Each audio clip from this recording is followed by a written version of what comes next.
I just want to check in with Elijah Schaffer. He is one of the guys that works for the Blaze who is out at all of these protests. I've been very worried about him and all of his colleagues who are out and about. And you were in real danger this weekend. You were in two different locations. Rochester, New York. Is that right, Elijah? Yes, Rochester, New York, and good old Lancaster, Pennsylvania. Okay, so tell me first let's start in Lancaster. Let's start there. All right.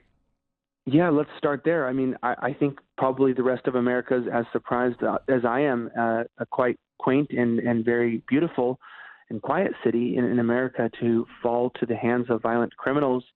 Lancaster, there was a shooting of an armed individual whose ethnicity I can say is not confirmed as black, but is a lighter skin tone, was armed with a knife after charging at police, was a mentally ill individual, and police officers clearly released body footage showing body cam footage that their lives were in danger.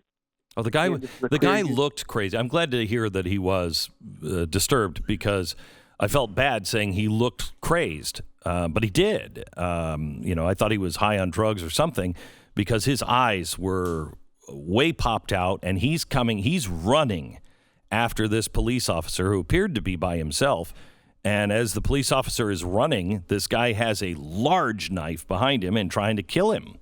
And the police officer shoots him, and he dies.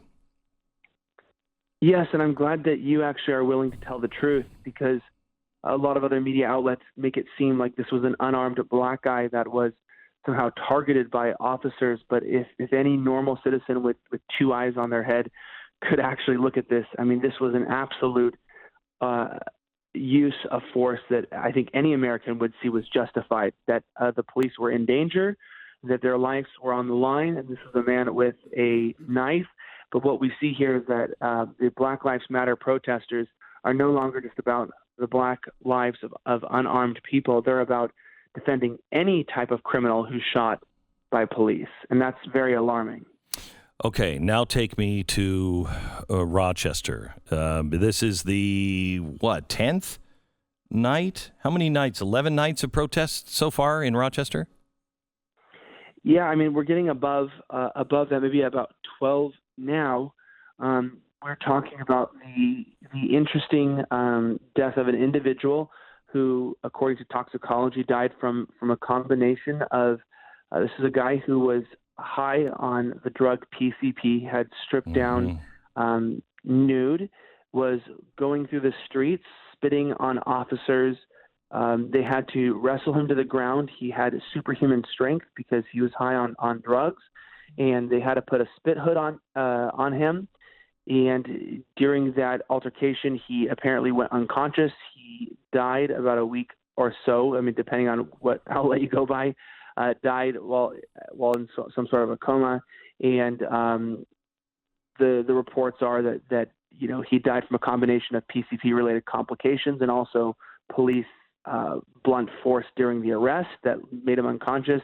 And somehow we're just protesting about that now. I got news for you. I saw that footage, and again, I mean, I guess you could quibble here and there. From what I saw, though, it seemed like everybody knew this guy was on something. He's naked and not shivering in the snow. What these cops must see on a daily basis, and it did look like they spent maybe 10 seconds after they got him under control laughing about it, but it's gallows humor. And then the fire department and the EMS is there. It seems like they're doing fine. They're teaching something to the police officers that they didn't know. They say roll him on his side because he was apparently vomiting in his hood, and I think he may have choked, and maybe that's what put him under in unconscious state. I don't know, but as soon as anyone figured out that he was having trouble, they were all fine. But now we're in double digits of nights setting Rochester on fire, and you were there, and it was a problem.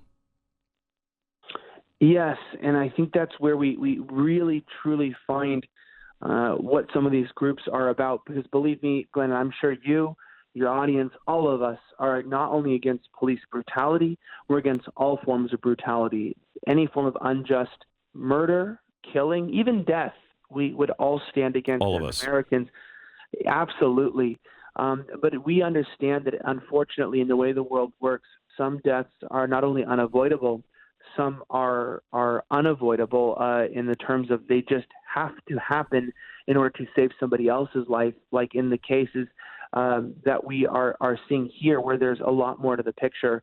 But in Rochester, I went there with no intent to defend the police or attack the police. I came in no way to attack Black Lives Matter or defend them.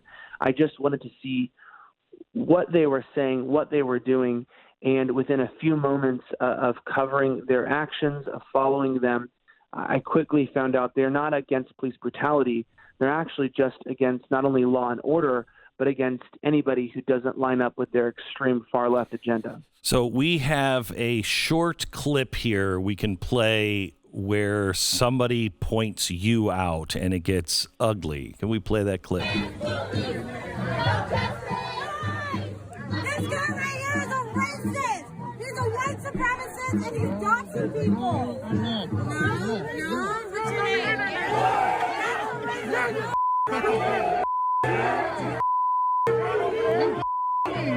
Okay. Tell me about that moment. You're in a crowd. It's ugly. Somebody says you're a racist and you're doxing people. I know you. You're not a racist. And I've never heard you about doxing people, and we wouldn't tolerate it at the Blaze if you did. What happened?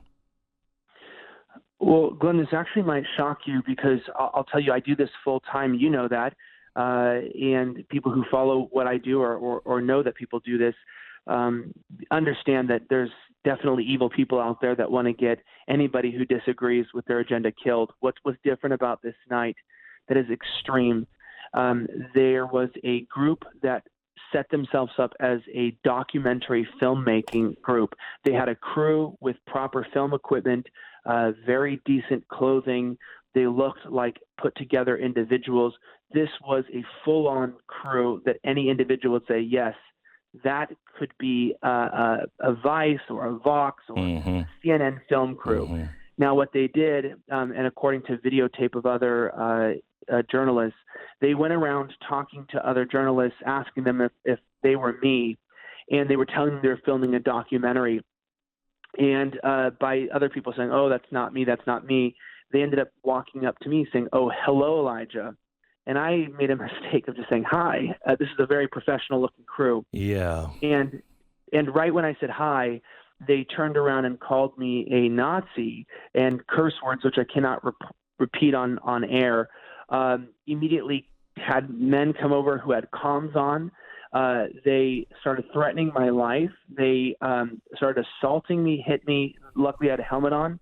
So essentially, with piecing together with journalists who, by the way, are not all conservative or Republican, these are even left-wing people, we figured out that they set up, by realizing I was there by the second night, they set up a fake film crew to look like a documentary film crew in order to hunt me down and to pick me out in order to avoid police detection so that they could assault me, threaten my life, to kill me, and turn an entire crowd on me that became so immediately violent that the police saw this, that even a somewhat left-wing journalist said, I saw as the crowd turned against you and the violence escalated.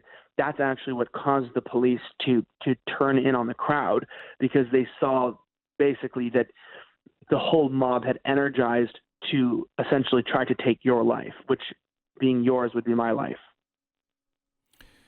Well, we have them on videotape. I don't know how many we can identify, but the police are looking for these people, and you will press charges, will you not, if they find them?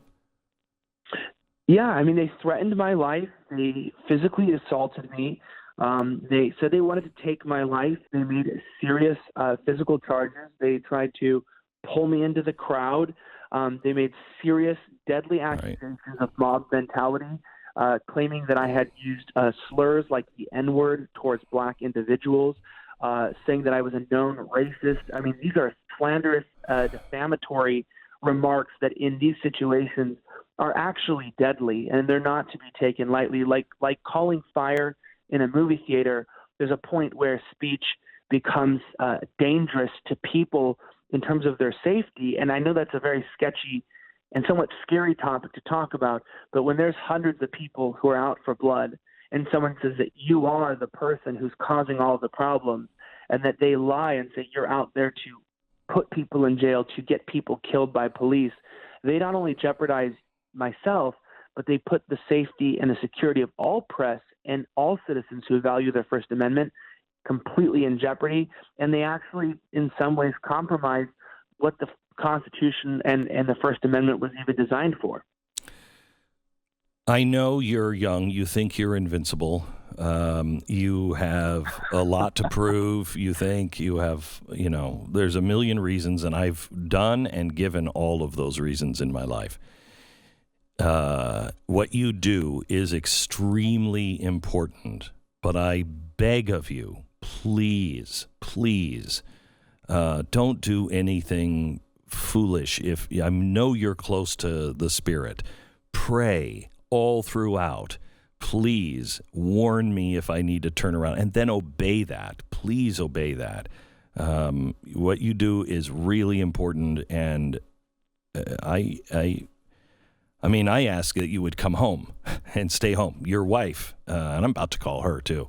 Your wife wants you to stay home. Please don't do anything stupid, and just follow the Lord. Will you do that? I really appreciate. I actually will, and I'll say this, that even though I'm sure some of your listeners are not religious, even when I was leaving Rochester and I felt God tell me to go and not to go back out, I asked where to go next, and I can't tell you where I am right now, but I can tell you that last night at random, I happened to be in the vicinity of Lancaster, which is probably pretty bizarre for most people in the media to be near Lancaster.